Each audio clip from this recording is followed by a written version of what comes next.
Everyone in the sleek glass tower admired the millionaire CEO. Sharp suit, commanding voice, untouchable presence. But beneath the polished image, something was wrong. Subtle signs flickered in plain sight. Unsteady steps, a hand pressed to. His chest, a pale look, quickly brushed off.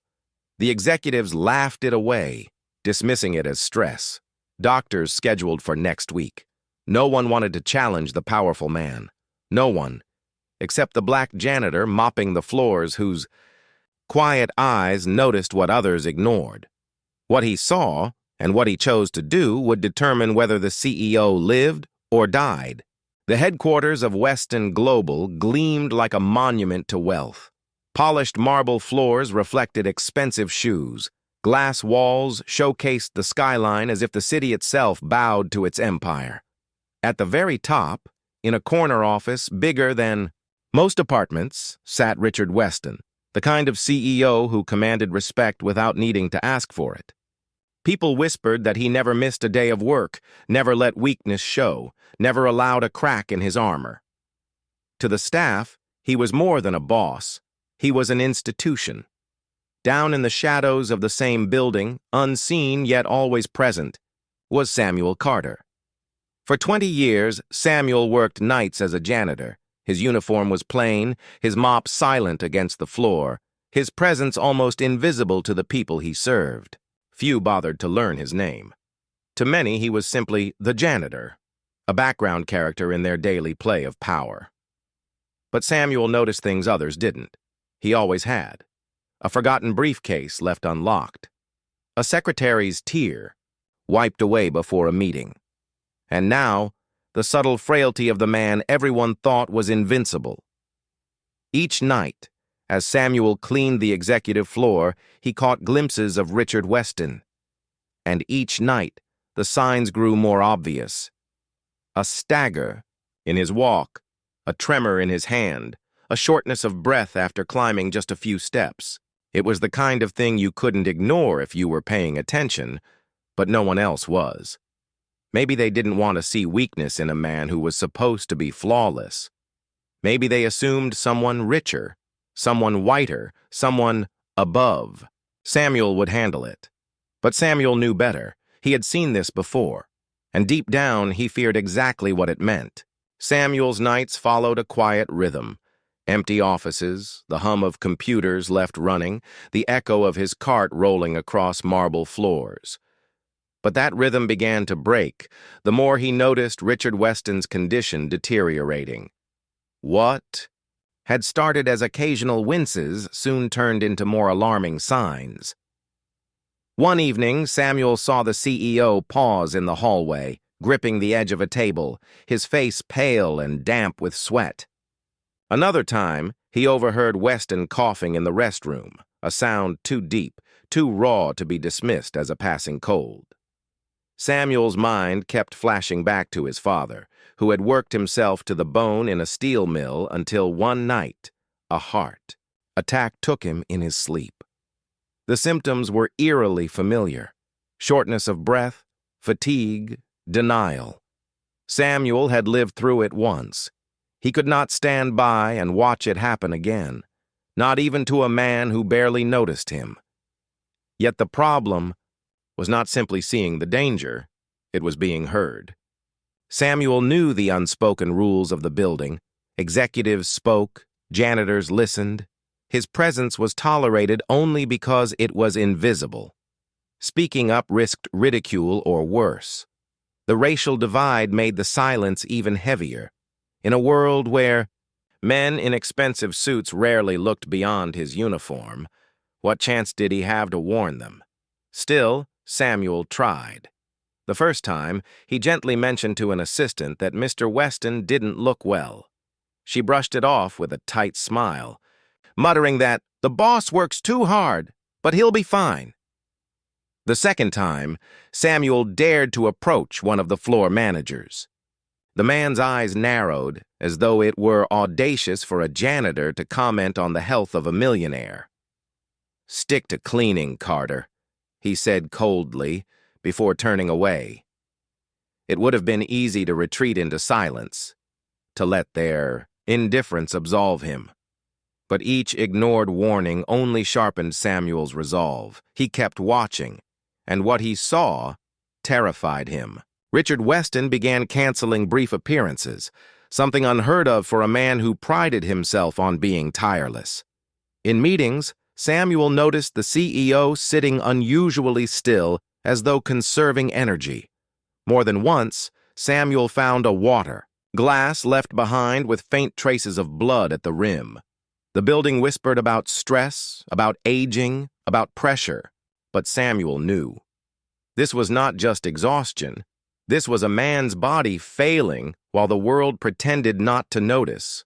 The injustice gnawed at him, not just the illness, but the way wealth and power blinded people to reality. If Weston collapsed, tomorrow they would mourn him as a titan, never acknowledging that the signs had been screaming for weeks. Late one night, Samuel lingered near the executive floor longer than usual. As he passed Weston's office, he caught sight of the CEO slumped at his desk, motionless, except for shallow, labored breaths. Samuel froze, torn between fear of overstepping and the weight of knowing this might be his only chance. His pulse pounded. He could walk away, like everyone else had, or he could act, risking humiliation, maybe even his job, but possibly saving a life. And as he gripped his mop tighter, Samuel made his choice. The silence of the executive floor was broken only by the soft whir of the city outside. Samuel stepped closer to Richard Weston's office, the weight of his decision pressing harder with every breath. Through the glass, the powerful CEO no longer looked like a titan of industry, but like a fragile man fighting to stay upright. His skin was ashen, his lips tinged blue. He reached for a glass of water, his hand trembling violently before it slipped from his grasp and shattered on the floor.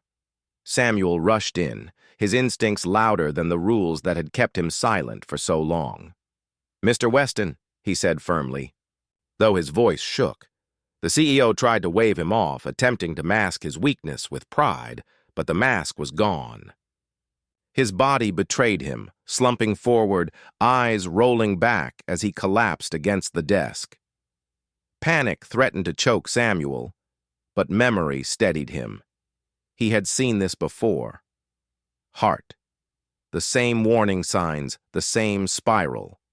Without hesitation, Samuel called for emergency services, his voice clear and urgent as he relayed the symptoms. While waiting, he kept Weston conscious, talking to him, urging him to hold on, to breathe, to fight. The once mighty CEO now lay helpless in the arms of the man no one noticed, no one valued, no one listened to. Minutes stretched like hours until the paramedics arrived. They burst into the office, shocked to find the millionaire sprawled across the floor, saved from the brink by a janitor's watchful eyes. As they rushed Weston onto a stretcher, one of the paramedics turned to Samuel and said words he had carried with him ever since. If you hadn't acted when you did, he wouldn't have made it. For a brief moment, Samuel stood frozen in the empty office. The shattered glass glimmered across the floor, reflecting the harsh truth. Everyone else had ignored the signs.